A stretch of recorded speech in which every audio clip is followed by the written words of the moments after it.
Welcome, my fellow adventurers, to English with Rambo. Have you ever dreamt of truly speaking English, not just studying it? Do you long to understand every nuance when people converse, to feel that surge of confidence when you express yourself in this magnificent global language? If your answer is a resounding yes, then you've found your sanctuary, your guide.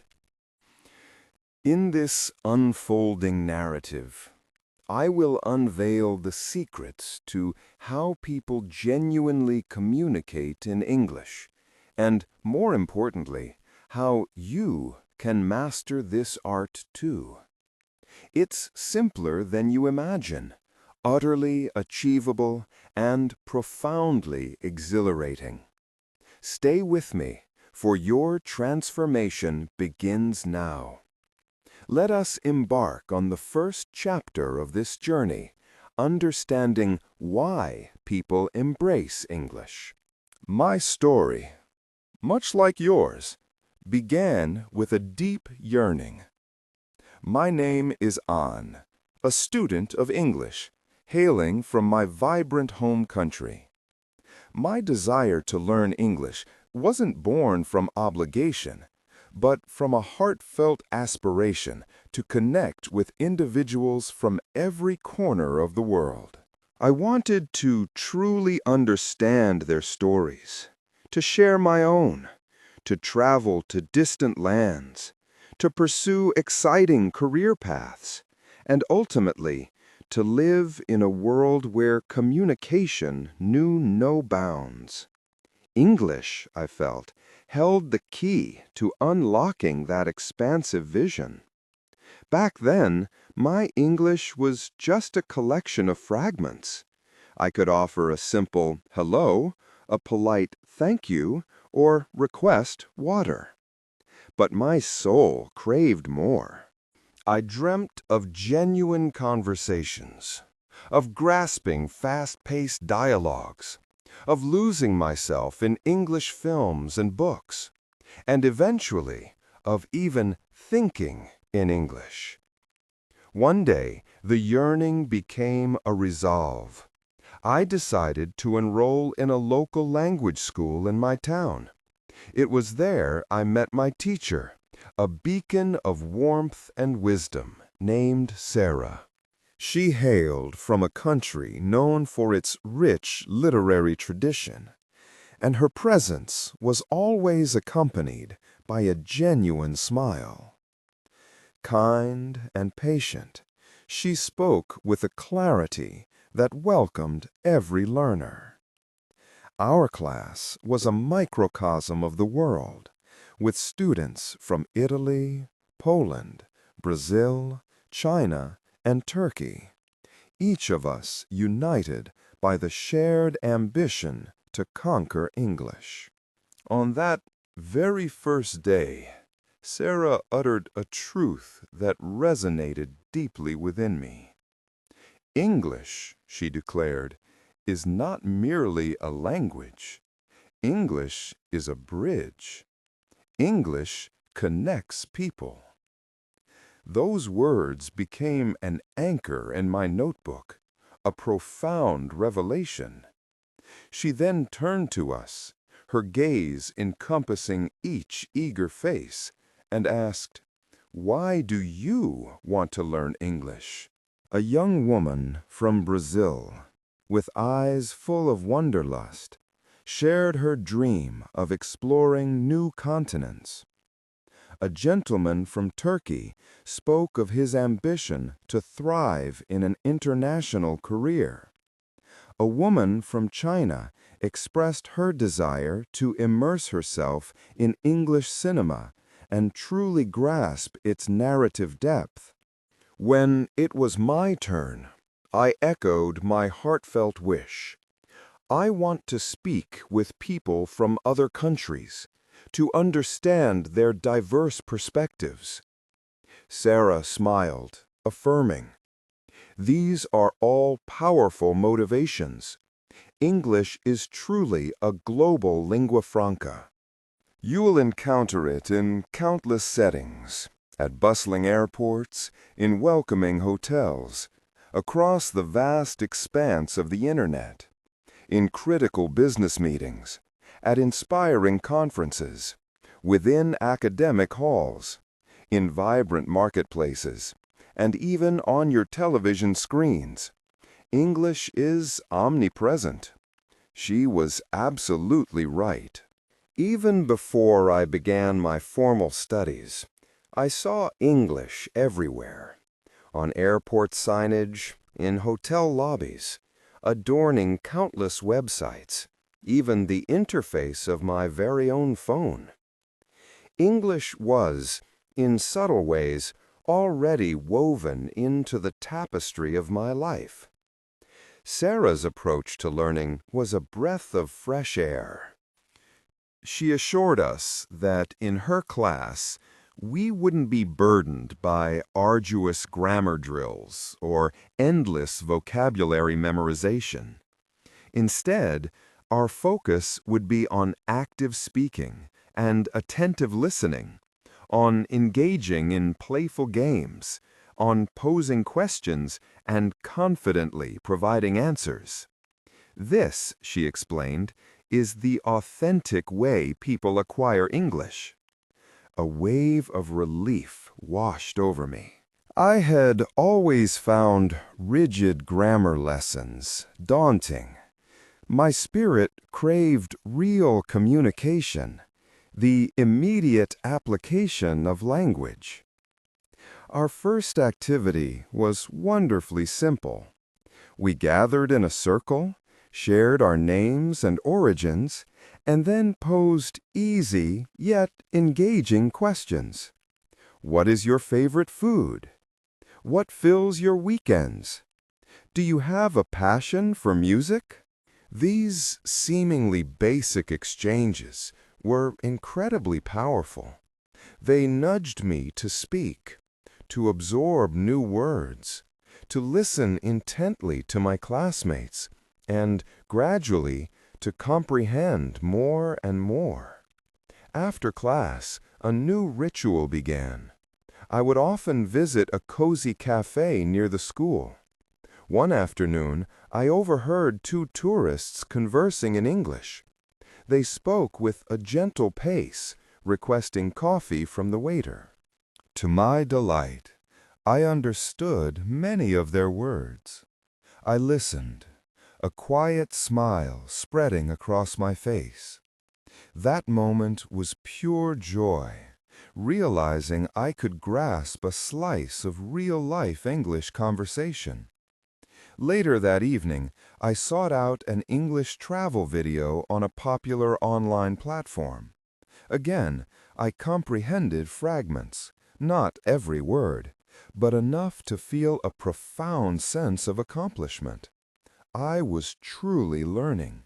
The following day, I returned to class with renewed vigor, speaking more freely, the initial fear beginning to dissipate. Mistakes, Sarah reassured us, were not roadblocks, but essential stepping stones. When you make a mistake, she would say, you are simply learning. Do not let worry hinder your progress. We delved into discussions about travel dreams, career aspirations, and beloved hobbies. My speech was slow, perhaps halting, but it was my English, actively used. A quiet sense of pride bloomed within me. Sarah's parting wisdom that day solidified my resolve. When people talk in English, they talk to the world. English empowers you to forge new connections, to grasp fresh ideas, to unlock untold opportunities. It helps you grow. I reflected on her words, feeling a powerful stirring within me. I desired growth, yearned to open those new doors, to speak to the vast, interconnected world. As class concluded, I began my walk home. Near the train station, I noticed a man with a backpack, his expression suggesting he was lost. Taking a deep breath, I approached him and asked, "Do you need help?" His grateful reply, "Yes, thank you. I'm looking for the train station," filled me with an unexpected confidence. I guided him, and for 2 precious minutes, we conversed in English. He was from Canada, and his sincere "thank you" left me with an incredible feeling. I had used English to genuinely assist someone. That night, my notebook became a canvas for a new understanding. English is not merely an academic subject. It is a key. It unlocks the doors to the world. It enables me to connect with people. I realized then that I wasn't studying English just for school. I was studying it for life itself. To learn English is to learn to connect with the world. This profound realization set the stage for our next revelation: how to learn words. It was a Tuesday, and I arrived at school, a sense of eager anticipation bubbling within me. I cherished my teacher Sarah and admired my diverse classmates. Each lesson felt fresh, accessible, and demonstrably improved my English. On this particular day, a quiet student named Anika, from a vibrant country in Eastern Europe, posed a crucial question. "I desperately want to expand my vocabulary," she confessed. "What is the most effective way to truly learn new English words?" Sarah's smile was warm, acknowledging the universality of the query. "That's an excellent question, Annika," she affirmed. "Many students grapple with this. Today, I will reveal the answer." She turned to the whiteboard and, with a flourish, wrote a single word: reading. Reading, she explained, is the most potent pathway to acquiring new words. When you read consistently, you encounter the same words repeatedly. More importantly, you see them woven into authentic sentences, in their natural habitat. This contextual learning accelerates your acquisition exponentially. I absorbed her words, a spark igniting within me. I enjoyed reading, but my immersion had always been in my native tongue. The idea of reading an entire story in English felt both daunting and exhilarating. Perhaps, I mused, now was the opportune moment. Sarah continued, "If your goal is rapid vocabulary expansion, commit to reading for just 30 minutes every single day. That's all. 30 minutes a day can unlock a vast lexicon." I tentatively raised my hand. "What kind of books should I choose?" I inquired. "Most English books feel too challenging." Sarah offered a critical piece of advice. "You must select material that is accessible. Aim for a book where you already understand approximately 95% of the words. When a text is at this just right level, you will naturally enjoy the story, comprehend its essence, and effortlessly absorb the remaining new words." Then she shared a powerful secret, a true game changer. When you encounter an unfamiliar word, resist the urge to stop. Don't labor to memorize it immediately. Don't even write it down. Simply consult a dictionary for its meaning. Then, and this is crucial, continue reading. She elaborated. Your brain is remarkably intelligent. When it encounters the same word multiple times in various contexts, it will instinctively commit it to memory. You don't need brute force. You only need consistent, enjoyable exposure through reading. This approach starkly contrasted with my previous schooling in my home country, where we were often required to compile exhaustive vocabulary lists and rigorously study each word for impending tests, only to find them fading from memory soon after. This new, intuitive method, I sensed, held greater promise. Sarah then distributed a short story, a charming tale about a girl exploring a bustling city. Its prose was straightforward, its vocabulary manageable. As I delved into it, I grasped the majority of the narrative. I stumbled upon one new word, station.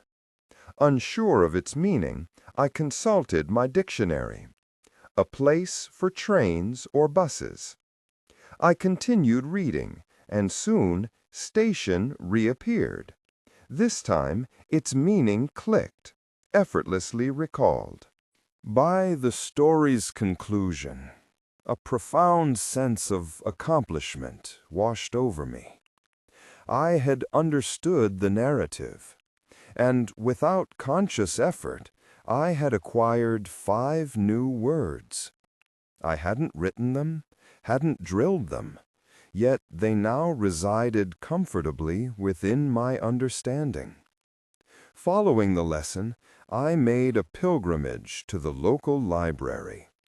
I approached the librarian, inquiring about additional easy-to-read books.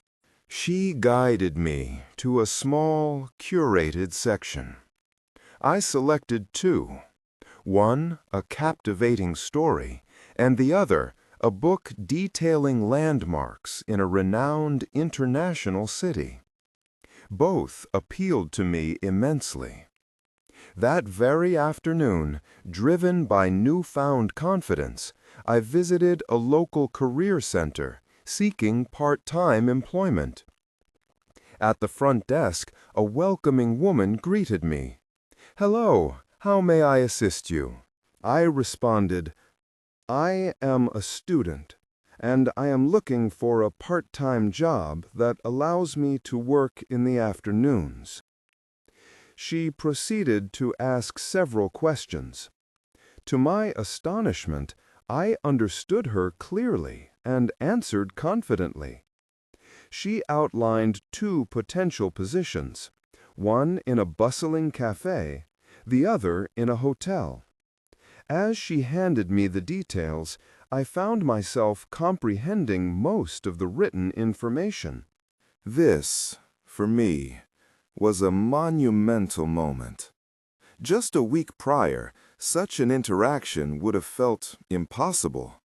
Now I could speak, listen, read, and understand. The consistent reading practice had undeniably fortified my abilities. I recognized words from the story I had read, now applying them in a tangible, real-life scenario. This makes me happy. I feel proud. I accepted the cafe job, scheduled to begin on Thursday, working 3 days a week. It was an exciting prospect, a new arena to further my English journey. That evening, I immersed myself in the second book, thoroughly enjoying its narrative. I no longer paused at every unfamiliar word, instead allowing the story to unfold, deriving meaning from the context of pictures and surrounding sentences. Sarah's wisdom echoed in my mind. You don't need to scrutinize every word. You only need to read. I repeated this mantra internally. Read 30 minutes a day. Read what you genuinely enjoy. Don't stop. Don't write words. Just immerse yourself and enjoy. Later, I inscribed a profound sentence in my notebook. When I read, I learn words. When I learn words, I understand people. When I understand people, I can speak. This truth resonated deeply, a powerful conviction. If you too desire to expand your English vocabulary, embrace daily reading. It will serve you more profoundly than any exhaustive list, filling you with a sense of accomplishment and empowering your voice. Now we arrive at Chapter 3, How to Learn Pronunciation. It was Wednesday, and my enthusiasm for class remained unwavering. Each day brought new insights, new opportunities to speak and comprehend, fueling a growing sense of well-being. Today, however, an unexpected moment unfolded. A student named Jin, usually reserved, from a fascinating country in East Asia, remained particularly quiet. He was an attentive listener, but often seemed hesitant to speak. Sarah, with her characteristic warmth, smiled gently at him. "Jin," she prompted, "do you have a question today?" He cast his gaze downwards for a moment, then looked up, his voice barely a whisper. "Yes," he admitted, "I want to speak better. I want to speak like you. My pronunciation is not good. I know the words, but people do not understand me." A hush fell over the classroom. We all listened, a wave of empathy passing through us. I understood Jin's struggle perfectly, for I too had experienced that familiar pang of sadness when asked to repeat myself, sensing my words were somehow lost in translation. "That is a truly insightful question, Jin," Sarah affirmed, her voice reassuring. "Many students face this challenge. You are certainly not alone." She moved to the whiteboard and inscribed a single, powerful word: shadowing.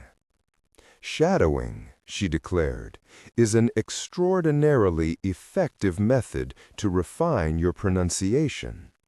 Its simplicity belies its power. You listen intently to a native speaker, and then, almost instantaneously, you repeat everything they articulate, mimicking their pace, their rhythm, their intonation right after you hear it. It's like a musical duet, where you are the echo, learning to match the exact rhythm and melody of the original speaker." Sarah's words hung in the air, a revelation.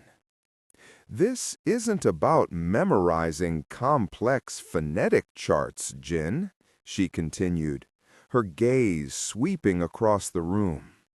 "It's about training your ear, then training your mouth to feel the sounds. Think of a baby learning to speak. They don't study rules. They listen. They imitate. They experiment. Shadowing recreates that natural, intuitive process." The class began practicing, repeating short phrases after Sarah. At first, it felt awkward, my tongue stumbling over unfamiliar sounds, my voice feeling foreign to my own ears. But then, something shifted. As I focused purely on mimicking the sound and rhythm, not just the individual words, a subtle connection began to form between what I heard and what I produced. It was like tuning a delicate instrument, finding the right pitch and resonance. I realized that my fear of sounding wrong was often what stifled me. Sarah had already taught us that mistakes were part of the learning journey. But with pronunciation, the fear felt more personal, more exposed. It was a fear of being misunderstood, of having my meaning lost, no matter how perfect my vocabulary or grammar. And this, my friends, brings me to a profound truth, a narrative twist that will forever change how you perceive your English journey. Your mistakes are not your enemies. In fact, they are your most valuable allies, your personal, highly intelligent GPS system for fluency. For too long, we've been conditioned to view errors as signs of failure, as moments of shame that must be avoided at all costs. For too long, we've been conditioned to view errors as signs of failure, as moments of shame that must be avoided at all costs. This mindset, I tell you, is a linguistic straitjacket, trapping us in silence, paralyzing us with the pursuit of an impossible perfection. But what if I told you that every mispronounced word, every grammatically incorrect sentence, every moment you struggle to find the right expression is not a setback, but a crucial data point? It's your brain actively sending you feedback, highlighting precisely where your understanding needs refinement, where your linguistic map has a gap. Without these wrong turns, how would you ever truly know where to focus your attention? How would you push the boundaries of your current knowledge? The truth is, the fluent speakers you admire didn't get there by avoiding mistakes. They got there by making thousands of them, learning from each one, and allowing their internal GPS to guide them with ever-increasing precision. This liberating realization that fluency blossoms not in the absence of errors, but through their courageous embrace, opened a floodgate for me. It transformed my approach to speaking. When I started my cafe job a few days later, this philosophy was put to the test. My first customer, a kind-faced woman with a gentle smile, ordered a coffee. My words were still slow, my pronunciation sometimes imprecise, but I spoke. I used the phrases Sarah had taught us, the words I'd absorbed from my graded readers, and the rhythms I'd practiced through shadowing. I served her coffee, managed the transaction, and even exchanged a brief, pleasantry-filled conversation about the weather. It wasn't perfect, but it was real. Each interaction, each small success began to erode the fear that had once held me captive. It wasn't about sounding exactly like a native speaker. It was about connecting, about being understood, about building bridges, one hesitant but determined word at a time.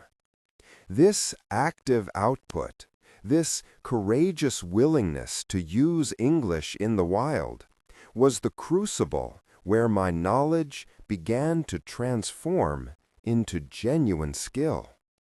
It was the hypothesis testing that Merrill Swain spoke of, trying out new forms, receiving immediate, real-world feedback, and making crucial adjustments.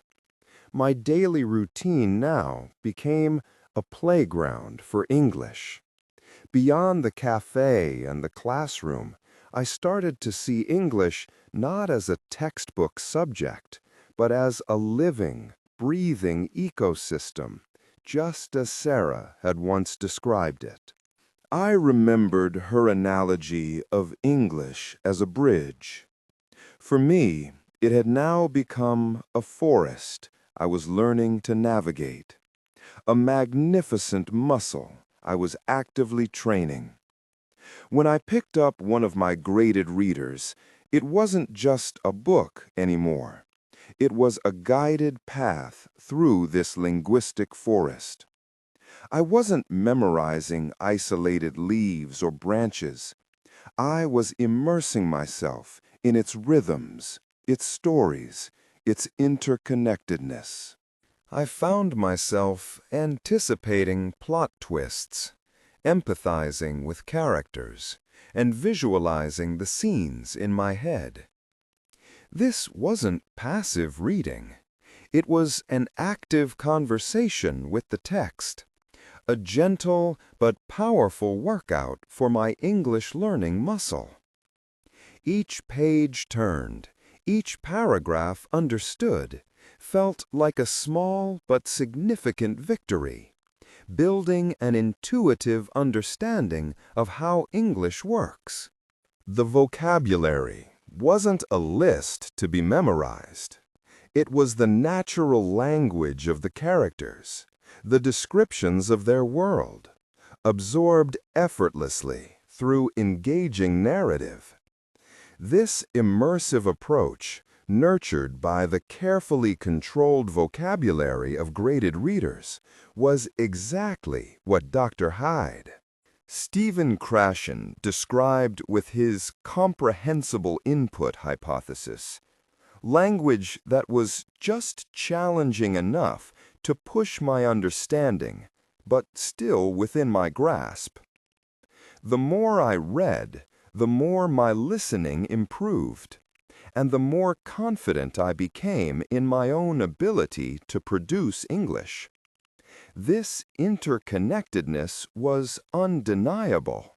Listening, I realized, was not merely a passive act of hearing.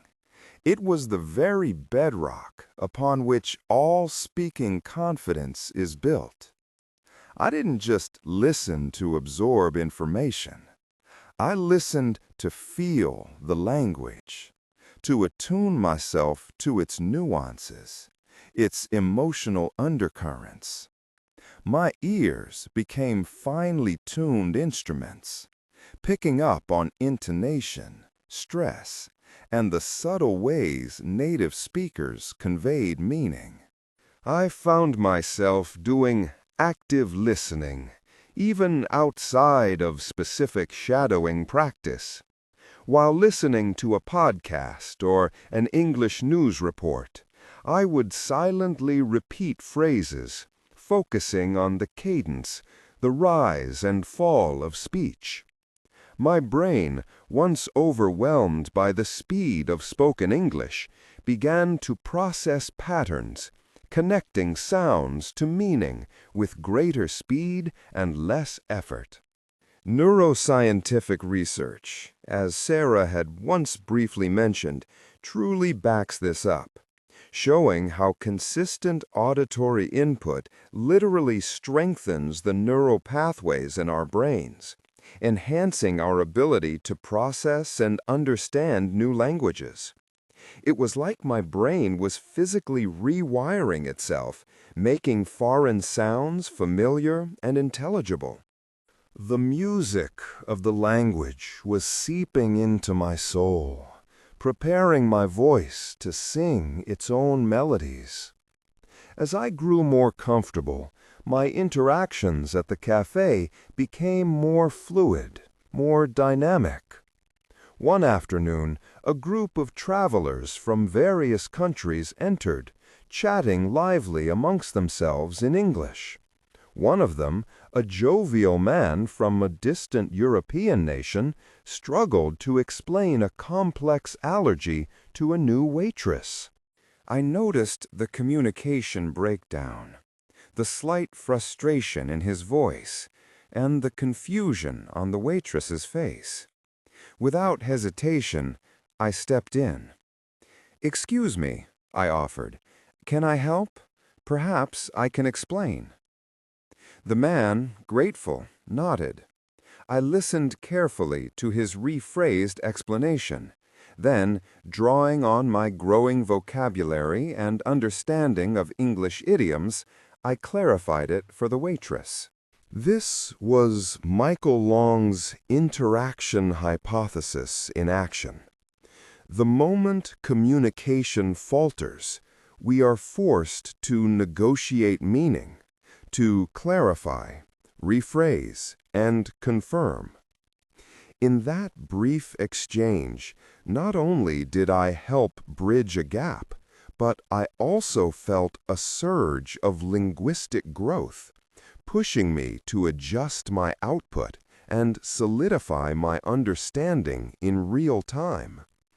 It was a profound moment of connection, transcending mere words. I wasn't just speaking. I was truly communicating, helping two people understand each other. It taught me that genuine fluency isn't about avoiding difficulty. It's about confidently navigating it. This realization led to what I now consider the ultimate purpose of my English Odyssey: prioritizing connection over perfection. For too long, I, like many others, had chased the elusive ghost of native-like speech, fearing any deviation as a mark of failure.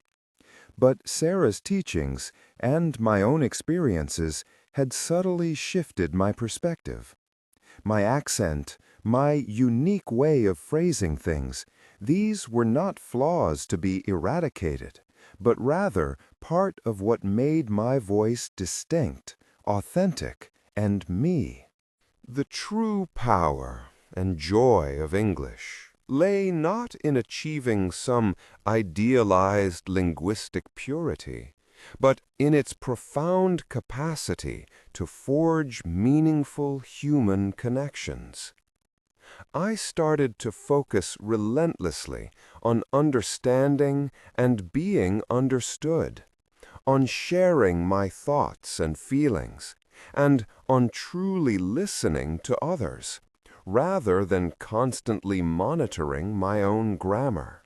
Carol Dweck's concept of growth mindset became my internal mantra, understanding that mistakes were part of the process, that progress was incremental, and that dedication would lead to improvement. It moved my goal from an internal, self-conscious pursuit of flawlessness to an outward-facing, generous act of communication. English, I discovered, was indeed a bridge, not a barrier. Its ultimate value resonated in its unparalleled power to unite people from diverse backgrounds, to share knowledge, to exchange ideas, and to expand my world in ways I never thought possible. My journey had brought me full circle, from a hesitant student merely understanding fragments to a confident communicator engaging with the world. The cafe job became a daily masterclass in real-world English. I learned to handle complaints, share recommendations, and even joke with regular customers. My internal English ecosystem thrived. I would narrate my thoughts in English during my commute, silently articulate my grocery list, and even dream in English sometimes. This constant internal monologue, training, transformed my brain into a non-stop practice ground, solidifying vocabulary and grammar patterns without any external pressure. And the narrative twist in my story? It wasn't about becoming a perfect speaker, but about finding my authentic voice in English. It happened one busy Saturday afternoon. The cafe was packed, and an elderly couple from another country seemed distressed. They had ordered a special tea, but it hadn't arrived, and the new barista was struggling to understand their quiet, accented English. Seeing their frustration, I calmly approached. I listened patiently, not just to their words, but to the emotion in their voices, discerning their meaning. Then, I explained their request clearly to the barista, translating not just the words, but the subtle cultural expectation behind them. The couple's faces lit up with relief and gratitude. "Thank you, young man," the woman said, her voice filled with warmth. "You understood us perfectly." In that moment, I realized it wasn't my perfect accent or impeccable grammar that mattered. It was the connection, the empathy, the ability to bridge a gap with the English I had acquired through consistent, joyful effort. This was the pinnacle of my learning, not flawless speech, but profound connection. This was the flow state Mihaly Csikszentmihalyi described, where my skills seamlessly met the challenge and learning became an effortless, deeply rewarding experience. I wasn't just speaking English, I was living it, using it to enrich lives, including my own. So, my friends, as you chart your own magnificent course towards English fluency, remember these guiding principles. First, reject the sterile approach of rote memorization. Instead, immerse yourself in the vibrant ecosystem of English by diving into graded readers. Treat them not as textbooks, but as portals to captivating stories that build your vocabulary and intuition naturally. Second, cultivate an insatiable appetite for active listening. Let the music of English wash over you. Practice shadowing and train your ears to discern every rhythm and nuance. Your ears are the most powerful teachers for your mouth. Third, and perhaps most crucially, embrace the glorious mess of making mistakes.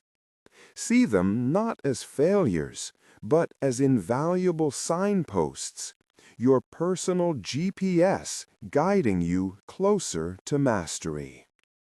Dare to speak. Dare to create, knowing that every stumble is a testament to your courage and commitment.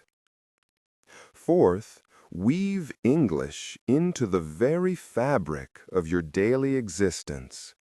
Cultivate an internal English ecosystem by narrating your thoughts, journaling, and observing the world in English. Seek out English moments throughout your day. Listening to podcasts, reading articles, setting your phone's language. Fifth, prioritize connection over perfection. Your unique voice, your accent, your authentic expressions are not flaws, but integral parts of who you are. Focus on understanding and being understood, on building genuine human bonds across cultures. English is a tool for empathy, for bridging divides, for expanding your world and your spirit. 5. prioritize connection over perfection. This isn't just about learning a language. It's about embarking on a profound personal transformation, expanding your horizons, and finding your powerful voice in the global conversation. It's about becoming the storyteller of your own incredible journey. And I, Rambo, am here to cheer you on every step of the way. If this story has sparked a fire within you, if you're ready to embrace English, not just as a skill, but as a way of life, then join our community. Like this video, subscribe to English with Rambo for more adventures in language, and share your thoughts in the comments below. What's one English moment you're going to create for yourself today? I can't wait to hear your stories. And for our next journey, prepare to unlock the surprising power of something you use every day, but rarely think of as a language learning tool. You won't want to miss it. Until then, keep talking, keep connecting, and keep living English.